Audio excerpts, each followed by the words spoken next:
Have you ever wondered about the true nature of the self, the world and God? Our tale begins with a seeker, a spirited young man with a heart full of questions and a soul yearning for answers. Raised in a devout household, his faith was a tapestry woven with rituals and teachings. Yet he found himself standing at the edge of dissatisfaction, questioning the authority of the scriptures, the priests, the very fabric of his inherited beliefs. His heart echoed with whispers of a secret knowledge, a hidden wisdom that promised to illuminate the true essence of everything.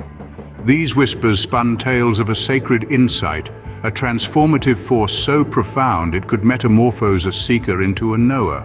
But what is this transformation? It's a rebirth, a spiritual revolution that turns the seeker into a child of God, a friend of Jesus. He had heard legends of a sacred insight that could transform the seeker into a knower, a child of God, a friend of Jesus. Overcoming fear and pain, the seeker lifted the grail to his lips and drank. As the sweet ambrosia flowed down his throat, a surge of serenity washed over him as though he was being baptized in pure light. A euphoria, like none he had experienced before, swelled within him, radiating from his heart and coursing through his veins. He felt a warmth envelop him, a comforting cloak of love and acceptance that seemed to penetrate his very soul. This was the Gnosis, the sacred knowledge, the divine wisdom he had been seeking. A profound understanding began to permeate his consciousness, like a sunrise breaking the horizon of his mind, illuminating corners of his psyche that had been shrouded in darkness. He felt as though a veil had been lifted, revealing a reality more vibrant and more real than anything he had ever known. Visions danced before his closed eyes, a celestial ballet of divine figures. He saw the true God, not as an imposing figure in the sky, but as an infinite source of love and wisdom that permeated all of existence. He saw Jesus, not as a distant savior, but as a brother, a guide, a friend. He saw Judas, not as a traitor, but as a misunderstood messenger. And he saw Seth, not as a myth, but as a beacon of hope and resilience. Voices of the angels echoed in his ears, their harmonious chorus resonating with the rhythm of his heartbeat.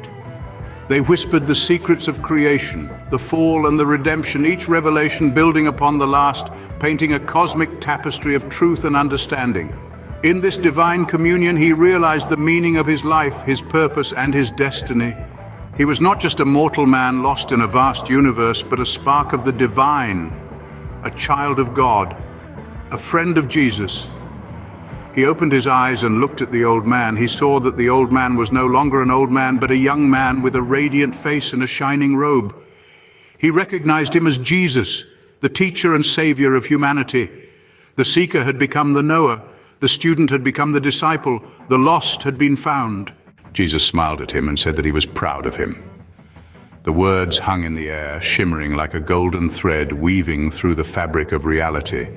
The seeker, no longer a seeker, but a knower, basked in the warmth of the recognition. "Welcome, my friend," Jesus continued, his voice resonating with a profound depth, "to the kingdom of heaven. You have journeyed far and have now found your true home. You stand at the threshold of a new understanding, a new existence. For you are no longer bound by the limitations of the physical world. You have transcended the mundane and touched the divine." The knower listened, his heart echoing with the truth of Jesus' words. He felt a sense of belonging, a sense of unity that he had never experienced before. He was not alone anymore. He was part of something greater, something infinitely expansive and profoundly simple. "There is much for you to learn," Jesus continued, his voice a soothing balm to the knower's soul. "In this realm, your journey of discovery does not end. It merely transforms, deepens. There are many souls here, brothers and sisters of light, waiting to meet you, to share their wisdom and love with you." The knower felt a surge of anticipation. His journey had not ended, it had merely shifted, expanded into a new dimension of understanding. He was not a solitary wanderer anymore, but a part of a vast, interconnected family of light. "Remember," Jesus said, his voice imbued with a timeless wisdom, "you are not a seeker anymore. You have found that which you sought. You have tasted the nectar of Gnosis, and it has transformed you. You are a knower now, a child of God, a friend of Judas." And with that, the knower understood. He was not a seeker anymore.